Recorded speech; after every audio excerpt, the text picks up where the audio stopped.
오늘 말씀은 예레미야 33장 1절에서 3절의 말씀입니다. 여러분 반갑습니다. 반갑습니다. 오늘 김병석 청년 너무 반갑습니다. 네, 성도님 여러분들 모두 다 주님의 이름으로 환영하고 또한 축복합니다. 여러분 지난 1년 시간을 되돌아봤을 때 좀 불편한 것도 있었을 거예요. 또 목사님과 생각이 좀 달라서 또 이 이야기를 해야 될지 말아야 될지 또 그러한 생각들도 있었을 거라고 생각을 합니다. 그렇지만 여러분 제가 확실하게 약속할 수 있는 건 지난 1년간 여러분 정말 수고 많으셨다는 거예요. 어, 여러분 너무나 수고 많으셨고 또 너무나 잘 해오셨습니다. 우리 서로에게 축하의 박수 한번 같이 나누도록 할게요. 그리고 또 우리가 이 시간에 우리끼리만 축하면 안 되죠. 가장 경배받고 찬양받으실 하나님께 우리 영광과 찬양의 박수 다시 한번 올려드리도록 합니다. 네, 어, 1년이 지났어요. 여러분들께서 시간을 좀 허락하셔서 3주 전에 이제 기도원에 갔었잖아요. 기도원에 가면서 일신교회에서 1년간의 선교 보고와 또 우리 함께 걷는 교회 1주년 예배를 준비하면서 어떤 말씀을 준비할까, 어떤 말씀으로 나아가야 될까에 대해서 많이 기도하고 생각했었습니다. 그러면서 이제 지나간 시간들을 좀 돌아봤어요. 어떻게 시작을 했고, 어떻게 감당을 했고, 또 새로운 어떤 누군가가 만났고, 그렇게 돌아보면서 지나간 시간들의 사역들도 생각을 했습니다. 예, 성도님들의 얼굴이 한 명 한 명 떠오르기도 하고요. 또 우리 교회를 방문했던 분들도 그들의 이름이 떠오르기도 합니다. 그들 중에서 정착하신 분도 계시고요. 아직까지 연락은 하지만 결단하지 못하신 분도 계시고 또 하나 다른 어떤 곳에서 예배드리시는 분들도 분명히 있을 거라고 생각을 합니다. 그때 주셨던 말씀이 바로 오늘 본문의 말씀이었어요. 오늘 말씀에서 예레미야 선지자가 등장을 합니다. 예레미야 선지자의 별명이 뭐였죠? 바로 눈물의 선지자였습니다. 그러니까 많이 울었다라는 거예요. 감정적이었다는 게 아니라 감성에, 감사함에 눈물을 자주 흘리던 선지자였다라는 겁니다.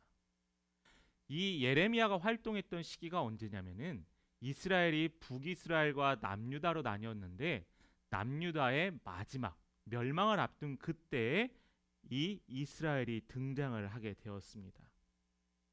이 예레미야는 40년 동안 하나님의 말씀을 선포하고 또한 남유다 백성들에게 하나님의 뜻에 대해서 회개하라 돌아오라라고 이야기했지만은 그 예레미야의 이야기를 남유다 백성들은 귀담아 듣지 않았어요.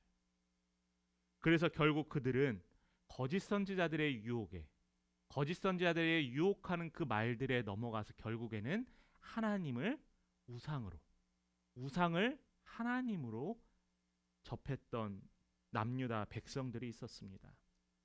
그런 상황에서도 이 예레미야는 포기하지 않았어요. 왜냐하면은 주어진 사명이 있었기 때문입니다. 예레미야는 하나님 따라서 전하였고요. 하나님께서 역사하시기를 늘 소망했던 사람이었습니다. 그러기 위해서 예레미야와 같이 하나님께 쓰임 받는 사람, 하나님께 쓰임 받는 교회가 되기 위해서 첫 번째로 뭐냐면은 힘을 빼야 되는 거예요.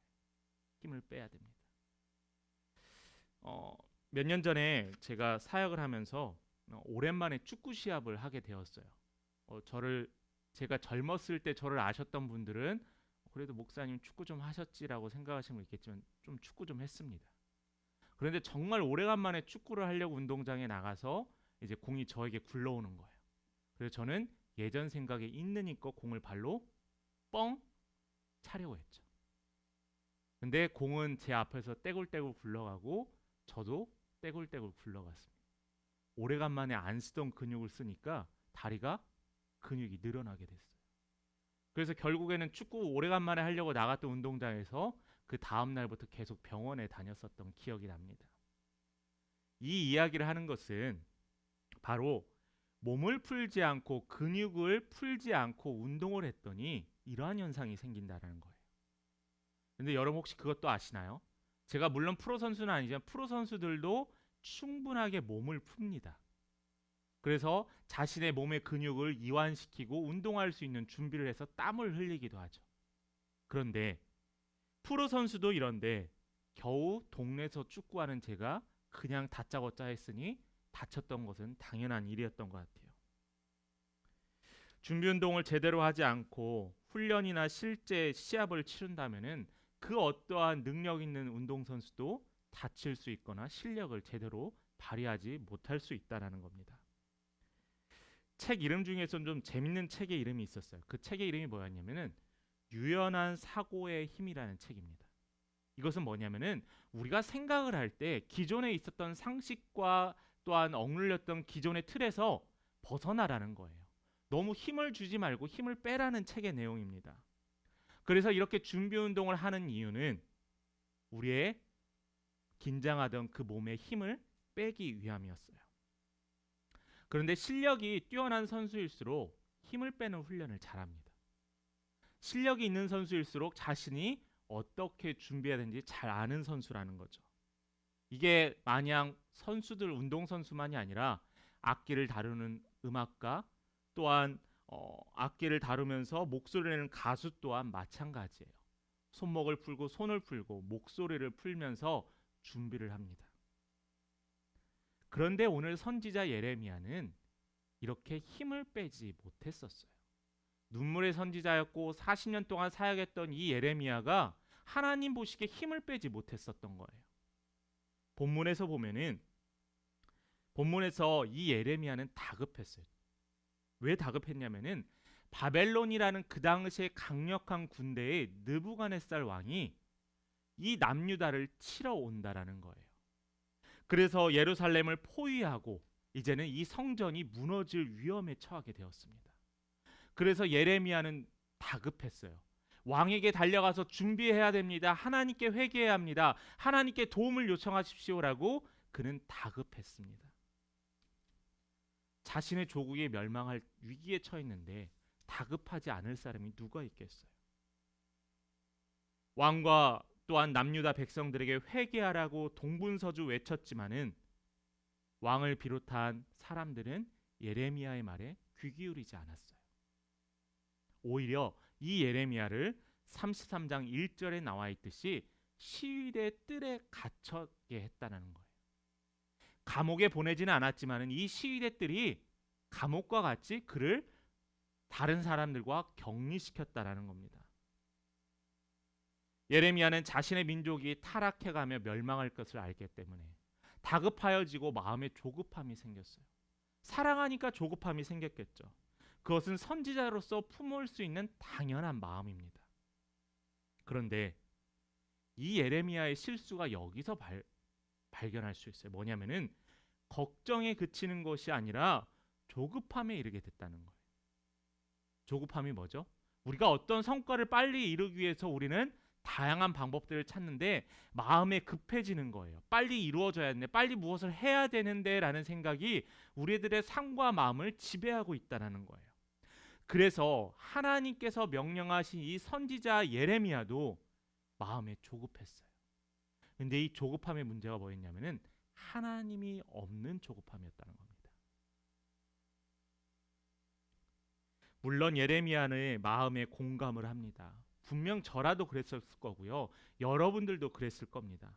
그런데 분명한 것은요. 이 행동은 잘못된 행동이라는 거예요. 조급함. 이 조급함으로 말미암아 하나님이 없이 살아갔던 이 예레미야는 분명히 잘못하고 있다라는 겁니다.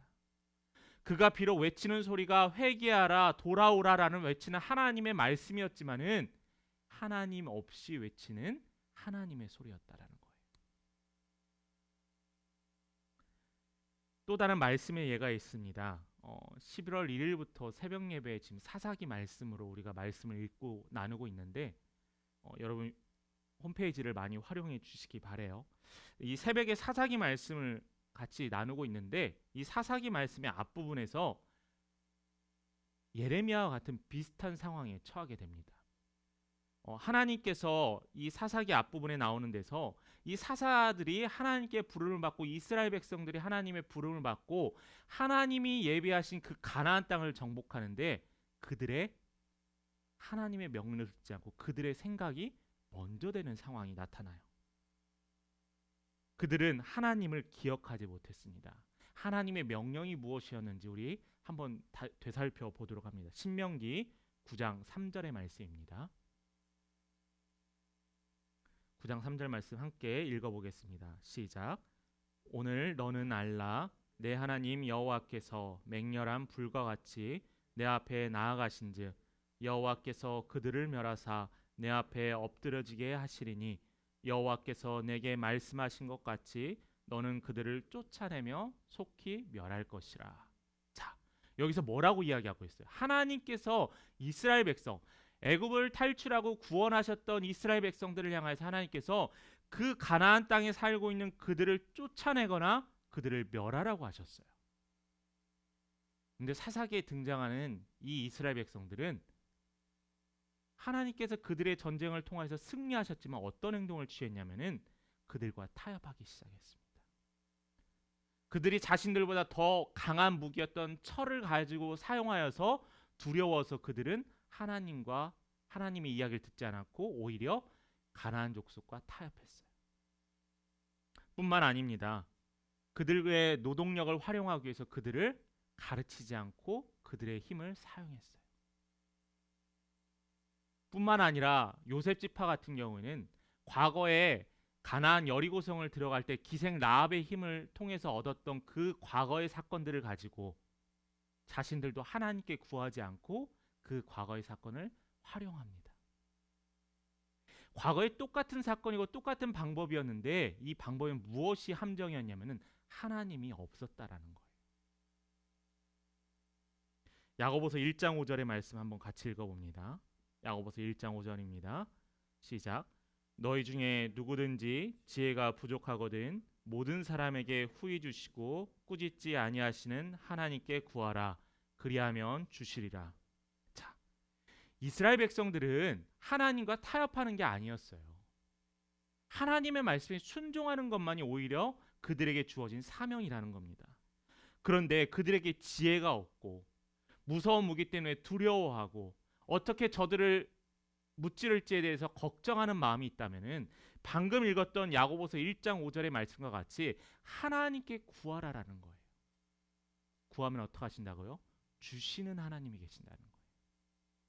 전 이 말씀의 고백이 여러분의 삶에서도 넘치기를 간절히 축원합니다.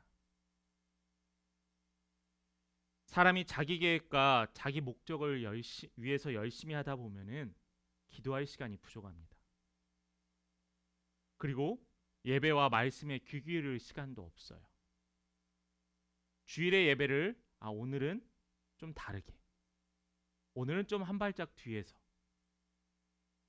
피곤해서 조금 더 쉬었다 오고, 이러한 일들이 우리 안에 비일비재하다라는 겁니다. 그런데 분명히 저는 여러분들을 이해할 수 있어요. 일주일간 직장 생활에서 힘들게 직무를 취하다 유일하게 낮잠 잘 수 있는 이 시간에 일찍 교회 와서 봉사하고 헌신하고 예배드리신 여러분들, 제가 칭찬하는 것보다 하나님께서 여러분을 더 기억하신다라는 겁니다. 여러분, 무엇이 중요한지 알고 행해야 돼요. 지금 다짜고짜 예레미야가 이스라엘 백성들에게 가서 회개하라고 말하는 것보다 가장 먼저 돼야 할 것은 하나님, 우리의 적들이 외부에 있는데 하나님 어떻게 해야 될까요? 하면서 하나님께 기도로 구해야 한다는 거예요.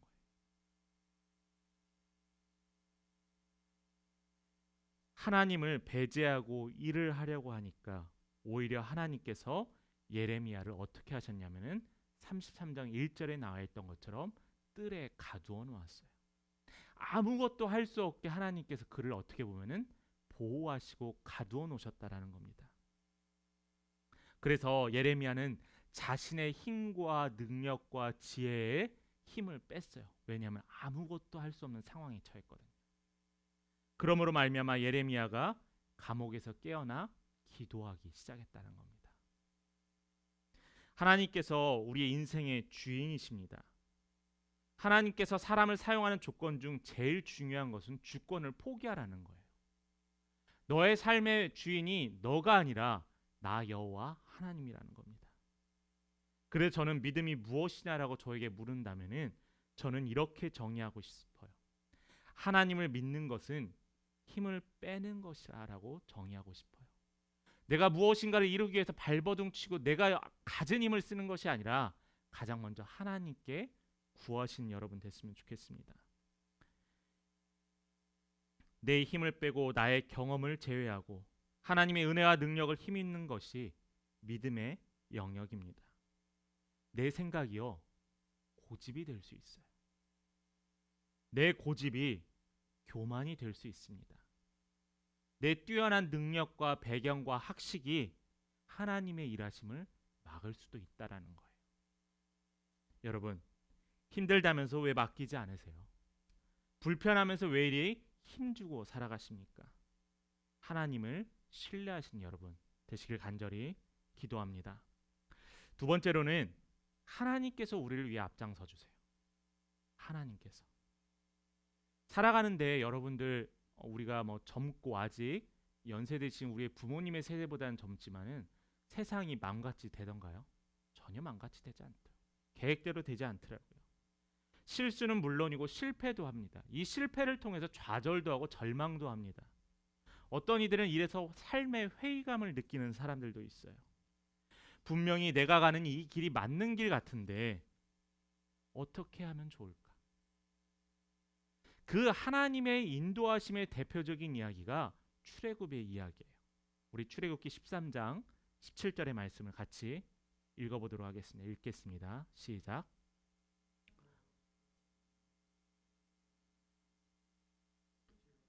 하나님이 그들을 그 길로 인도하지 아니하셨으니 이는 하나님이 말씀하시기를 이 백성이 전쟁을 하게 되면 마음을 돌이켜 애굽으로 돌아갈까 하셨습니다.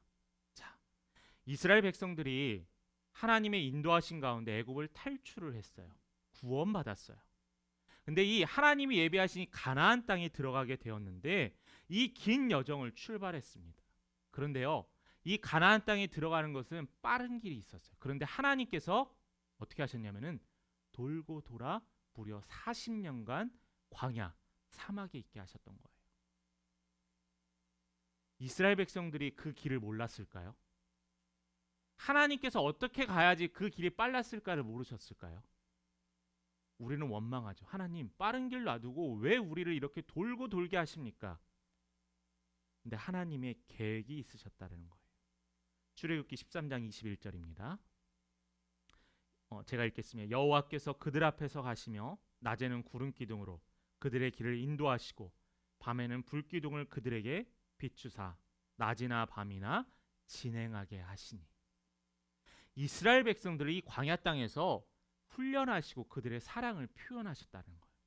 매일매일 그들의 삶 속에서 인도하시는 하나님을 그들이 경험했다는 겁니다. 구름 기둥이 자신들의 갈 길을 보여주고요, 안내해 주기 시작했어요. 그 구름 기둥을 누가 하셨나? 바로 여호와 하나님이 하셨다는 겁니다. 그래서 하나님께서는 두 번째 우리가 배우는 말씀처럼 하나님께서 우리를 앞장서 주신다는 거예요. 내가 힘을 뺐더니 하나님께서 우리에게 앞장서 주십니다. 우리를 인도해 주세요. 그래서 여러분 기억하십시오. 하나님의 일하심보다 앞장서지 마시기 바래요. 아까도 이야기했지만은 예레미야가 하나님 보시기에 당연하게 회개를 하고 구하라고 사람들에게 외쳐야 되는 것 당연한 일이에요. 신앙인으로서는 당연히 할 수 있는 일이고요. 그러나 하나님께서는 먼저 하나님께 구하기를 기다리셨다는 겁니다. 힘을 뺀 이스라엘 백성들을 위해 하나님께서 앞장서 주셨어요.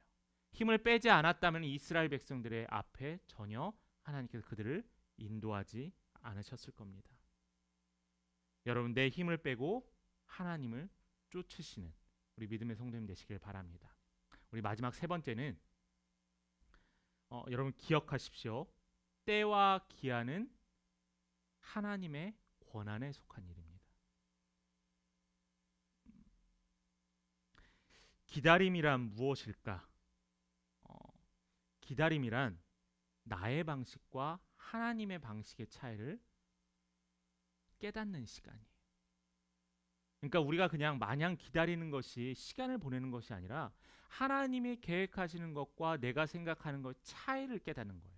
이 기다리심의 시간이 때로는 불안하고 절망스럽고 또한 내 스스로 떨리겠지만은 이 시간을 우리가 기다려야 된다는 겁니다. 전도서 3장 11절 말씀에 그 말씀의 이야기들이 나옵니다. 함께 읽어봅니다. 시작. 하나님이 모든 것을 지으시되 때를 따라 아름답게 하셨고 또 사람들에게는 영원을 사모하는 마음을 주셨느니라. 그러나 하나님이 하시는 일의 시종을 사람으로 측량할 수 없게 하셨도다. 자, 우리에게 뭘 주셨냐면은 영원을 사모하는 마음을 주셨대요. 그러면서 하나님이 하시는 일을 시종을 측량할 수 없다라는 겁니다. 여러분 예측하죠. 우리 20대 30대 뭐 비트코인도 많이 하고 주식도 많이 한다는데 비투도 한다고 합니다. 여러분 근데 예측이 예측대로 되면 다 좋겠죠. 내가 산 집이 더 오르고 내가 산 주식이 더 뜨고 그런데 그렇게 되나요? 안 되더라고요. 우리의 삶에서도 마찬가지입니다. 내가 결혼을 예비하고 준비하고 있는데 그 시간을 딱 정해놨어요. 근데 그것이 어긋날 수도 있고 미뤄질 수도 있고 당겨질 수도 있다는 겁니다. 내 뜻과 계획은 그대로 이루어지지 않을 수도 있다는 거예요. 그런데 우리가 내일 일에 무엇이 일어날지 모르는 불안감에 살고 있는데 왜 하나님께서는 우리에게 이 답을 가르쳐 주지 않으시고 이 과정을 통해서 우리에게 이야기하지 않으실까? 궁금하지 않으실까요? 하나님 저에게 미리 그 결과를 가르쳐 주시면 제가 불안해하지 않을 텐데 왜 저에게 그때를 가르쳐 주지 않으세요?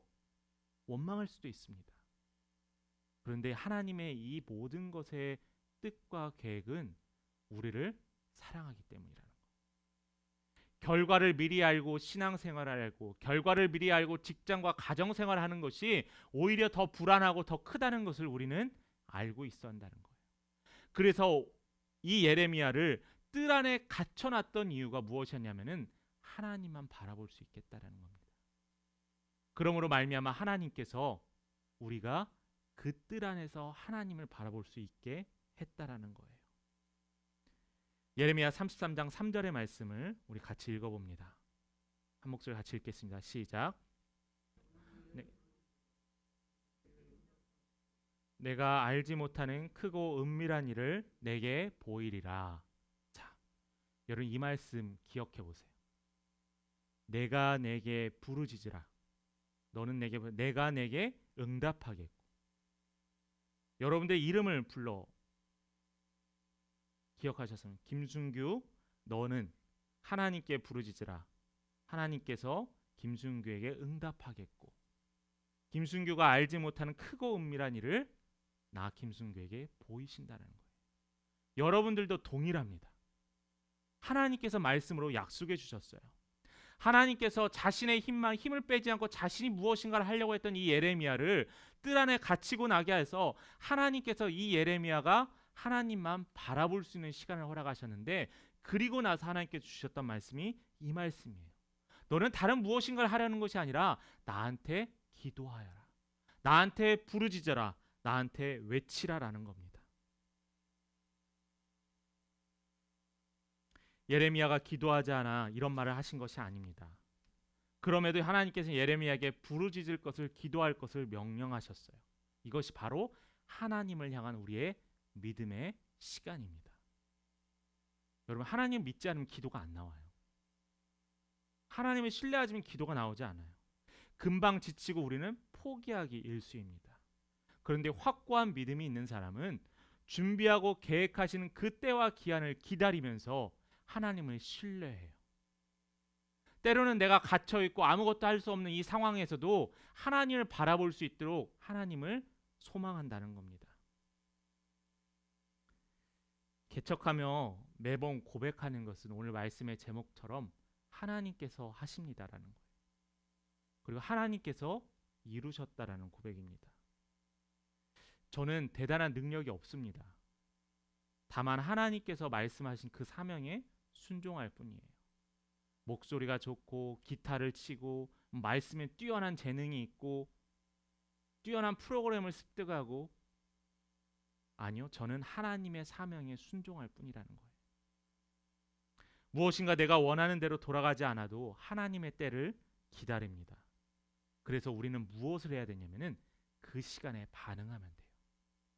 예레미야가 그 뜰 안에 갇혀서 아무것도 없을 때 하나님을 바라보며 기도했던 것처럼 우리는 하나님을 바라보며 기도하고 하나님을 신뢰해야 한다는 겁니다.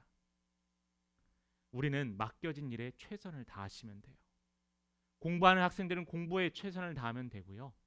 또한 직장 다니는 여러분들은 직장에서 최선을 다하시면 됩니다. 또한 가정을 둔 남편과 아내는 사랑하는 가족을 위해서 최선을 다해서 섬기면 됩니다. 내가 사랑하고 보호해야 할 대상에 우리가 충실하면 돼야 한다는 거예요. 여러분 사진 하나 보겠습니다. 사진 넘겨주시겠어요? 제가 말씀을 좀 방금 그 사진입니다. 여러분 보이시나요? 제가 제일 좋아하고 제 아내가 제일 좋아하는 사진이에요. 이게 어디서 찍은 사진 같아요? 교회에서 이제 사택 가는 그 구름다리 육교에서 찍은 사진인데 아까 영상에서도 눈길에서 찍은 사진도 있듯이 새벽에 예배를 마치고 집에 돌아가는 길에 이제 해가 딱 뜰 때 사진이거든요. 저는 이 사진을 되게 좋아합니다. 그리고 이 사진을 보면서 저는 되게 행복해요. 여러분에게 질문 하나 하도록 하겠습니다. 이제 말씀 마무리하려고 하는데요. 여러분 행복하십니까? 네, 행복하신 분도 있고 그냥 마냥 웃지요 하시는 분도 있을 거예요. 제가 1년 동안 개척하면서 제일 많이 들었던 말이 무엇이었을까요? 질문이. 괜찮냐라는 말하고요. 그 다음에 힘들지라는 말이었어요. 저는 그때마다 왜 나한테 이 질문을 하지? 라는 생각을 했어요. 저에게 여러분들에게 괜찮으세요? 물어보신다면 저는 너무나 재밌고 행복합니다라고 여러분이 답하고 싶어요. 물론 이런 마음을 개척을 준비하는 처음에는 이런 마음 갖지 못했어요. 코로나 단계 상승으로 우리가 모여서 예배드릴 수 없는 상황에 하나님을 원망했었고요. 또 온라인으로만 예배드리는 그 상황이 하나님만 외치게 되었습니다. 하나님 어떻게 좀 해주세요. 현장에 모여야지 우리가 개척했는데 예배를 드릴 수 있지 않겠습니까? 라고 하면서 걱정했어요. 또 몇 번 되지 않은 예배 후에 아이가 아파서 못 오는 가정, 눈이 많이 내려서 운전하기 힘들어서 못 오는 가정, 또 비가 와서 비 때문에 운전하기 어려워서 못 오는 가정들을 생각할 때마다 억장이 무너졌습니다. 물론 여러분들에게 비 와도 눈 와도 막 오라는 그 강요는 아니고요. 그건 여러분들이 결단하실 건데, 근데 이러한 것을 생각할 때 하나님을 원망도 했었어요. 근데 그때마다 붙잡았던 말씀이 시편 42편 5절 말씀입니다. 그 앞에 말씀입니다. 우리 함께 같이 읽어보겠습니다. 시작. 내 영혼아 내가 어찌하여 낙심하며 어찌하여 내 속에서 불안해하는가. 너는 하나님께 소망을 두라. 그가 나타나 도우심으로 말미암아 내가 여전히 찬송하리로다. 자, 아멘. 저는 낙심하지 않았어요. 그러한 상황에서도 결코 하나님을 원망했지만은 금세 회복해 하셨습니다. 여러분 낙심할 필요 없어요. 불안해할 필요도 없어요. 하나님께 소망을 맡긴다면은 우리는 걱정하고 두려워할 필요가 없다라는 거예요. 예레미야는 어떤 상황에서도 하나님을 찬양하고 고백했습니다. 지금 현장에서 예배드리는 여러분, 온라인으로 예배를 드리는 우리의 성도들, 이름 모를 성도들, 이 짧은 예배 후에 이 모임 시간에 이 시간을 통해서 삶을 나누고 조금씩 마음을 열어가는 우리 믿음의 성도님들,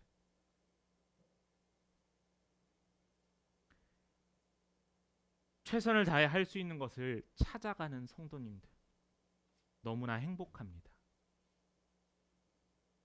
우리의 모임 안에 하나님의 임재하심이 있기에 저는 너무 감사합니다. 그래서 저는 괜찮냐라는 질문에 저는 행복합니다라는 답변이 늘 정해져 있다라는 거예요.